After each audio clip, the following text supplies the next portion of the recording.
Today we're going to talk about creating a works cited page and creating the coordinating in-text citations. So first, let's talk a little bit about why we include citations to begin with. Using a specific format such as MLA allows our readers to easily check our resources and make sure that they have easy access to those. It also just provides some consistency. So if you're looking at my paper and I'm looking at your paper, we both know what we're talking about if things are done consistently. Citation in general just gives me credibility as a writer. It allows my readers to know that I've done my research and I have included multiple points of view if necessary.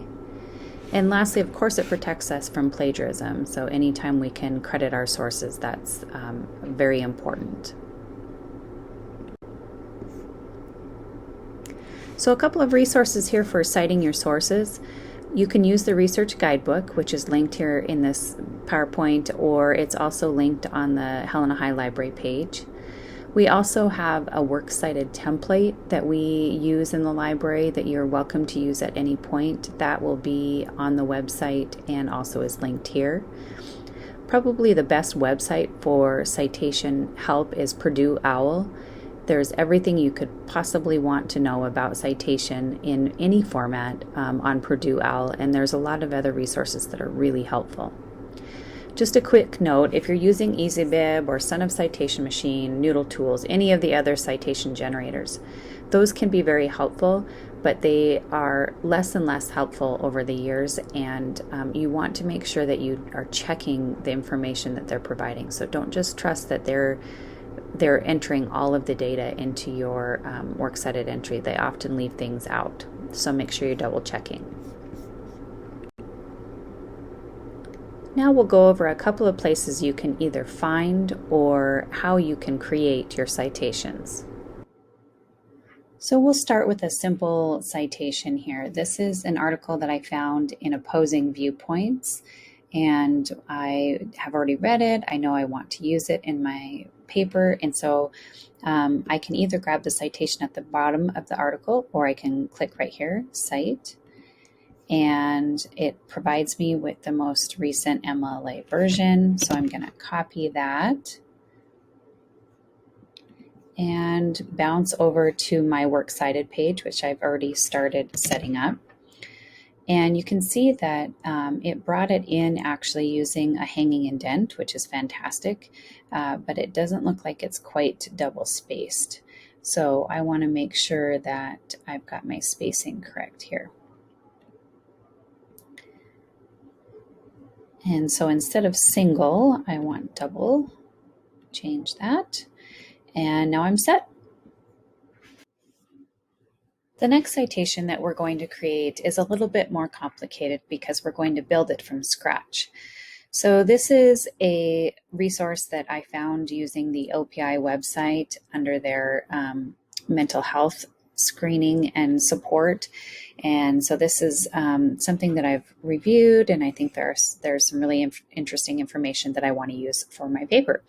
So I'm going to go ahead and use the citation half sheet that is linked on our website and just walk you through what this is going to look like. So on this website, there isn't an author. So I'm just going to skip this box and move right down to the title of the source. In this case, the title of the source is Components of the Whole School, Whole Community, Whole Child. And notice that I've got that in quotation marks. I pulled that right from the page directly that I'm using. Okay, so I'm going to put that in there. The title of the container is the title of this website. So in this case, it's the CDC Healthy Schools. So I will enter that in right here.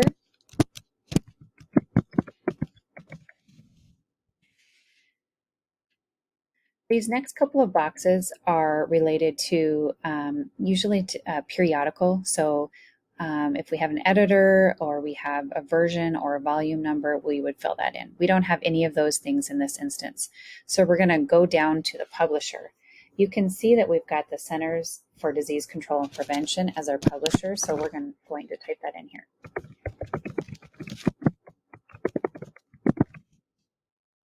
Okay. Our publication date, this one has a date that it was last reviewed, so we'll use that for our publication date.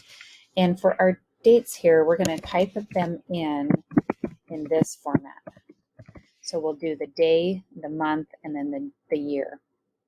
Then you're going to go down to the next step, which is your website. Okay, I'm going to type that in. And then we'll go ahead and start building and put this together down here on the last line. So we'll take the information that we've included in these boxes here, and we will add them, write them down here in the order. And we're going to use the punctuation suggestions and all the information up here that we need. So we know that we've got this title of the source. We're going to copy that down there with the article title in quotation marks. And then we'll put a period after that. The CDC Healthy Schools will be our next piece of information. And this needs to be italicized, as you'll notice in the little hint up there.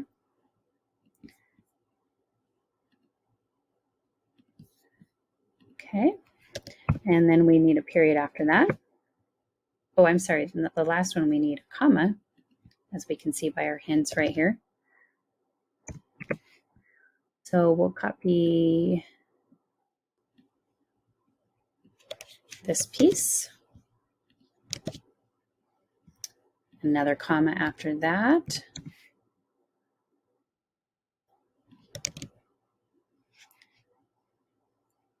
comma after that, and lastly the URL.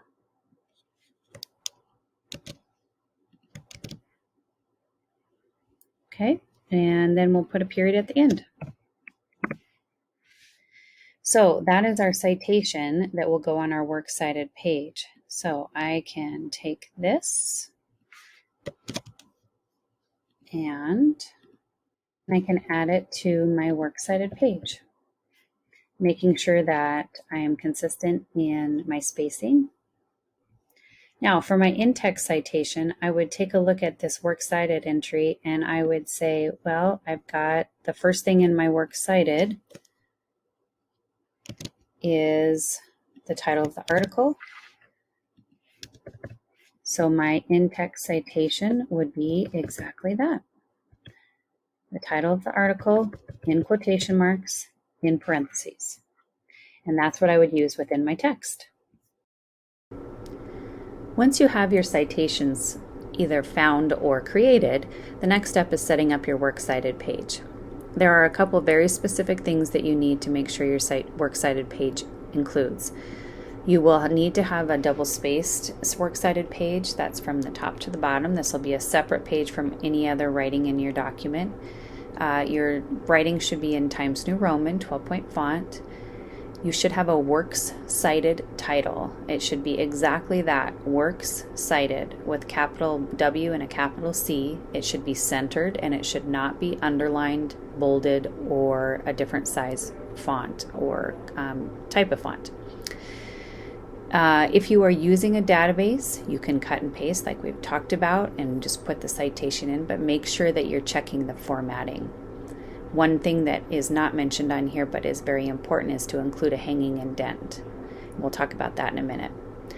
Citation should also be in alphabetical order, so make sure you check that before you finalize your works cited page. Creating a hanging indent in Google Docs is a little different than it is in Word, so we're going to quickly go over both. You'll see in the on the ruler on the upper left-hand side of your screen, you'll have a sort of a square or a rectangle, and then you'll have an upside-down triangle.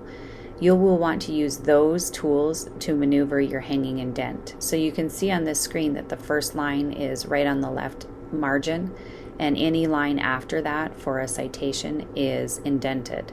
So you'll want to make sure that your shapes on your ruler look like the ones here in this example. In Microsoft Word, creating a hanging indent is slightly different. All you need to do is highlight the citation or all of the citations, and then you can right-click and select Paragraph. It will bring you to a screen that looks like the one here, and you'll choose Special and then select Hanging from the drop-down menu. Once you do that, you'll see your citations will be in a hanging indent format. Here's an example of a works cited page, and just a couple of things to point out. You'll see that the works cited title is centered with no bold or anything. It's right in the middle of the first line there, and this will be the first line on a new page. You'll also see the hanging indents for all of these citations. One thing that people often forget to include is a period at the end of each citation, so make sure you double check that. You can see that there actually is a mistake on this one. The second citation doesn't have a period at the end. And then the last thing to check is your alphabetical order. So before you finalize your works cited, make sure that everything's in alphabetical order using the first name or word in each citation. This is an example of a side-by-side of the text within a paper and the works cited page. And we like to include this just so you can see the coordination between the in-text citation and the works cited entry. So you will see that on the right-hand side there's different examples of different types of citations. So if it's a print book, you can see Doris there in the in-text citation has a page number. The next one down that we'll point out is the database article with an author. Because that's an electronic resource, you don't need a page number, you just need the last name of the author. Further down, you'll see a website, and that website happens to have an author, and so we'll use the author's last name. But the last one on here is a database article without an author, and so because there's no author, we're going to include the first thing in the citation, which is the article title. And you'll notice that in the in-text citation, we have the title in quotations. So here's a closer look at some of those examples. This one is a database with an author. This is something you'll commonly find. So this is from ABC Clio. The author's last name is the first thing in the citation, and because I want to make life easier for my readers, that's the only thing that I'll include in my in-text citation. So you can see that we've got Garvey in parentheses, the period comes at the end. The next example is a database with no author, which is also very common. This one, sorry to say, does have a mistake, so I must have left off the quotation mark at the beginning here, but it should have a quotation mark, White House to coordinate online privacy rules, end quote. And so that's what's going to go in the in-text citation. Parentheses around it, period at the end. Here's an example of a book, a print book. So most of you probably are not using those very often, but if you do, this is what it would look like. So we have the author's last name first, and then for the in-text citation, we would also, in each specific citation, include the page number that we are recording that particular information from. So we've got the author's last name and the page number in parentheses and the period at the end. And lastly, here's an example of a regular internet source. So you might have a website that you're using that is not directly from a database. This is what it might look like for the works cited entry. And in that case, because this one has an author, we would include the author's last name as our in-text citation. If it did not have an author, then the next thing in the citation, the first thing would become the title of the article. And the title of the article would be what we would put in our in-text citation.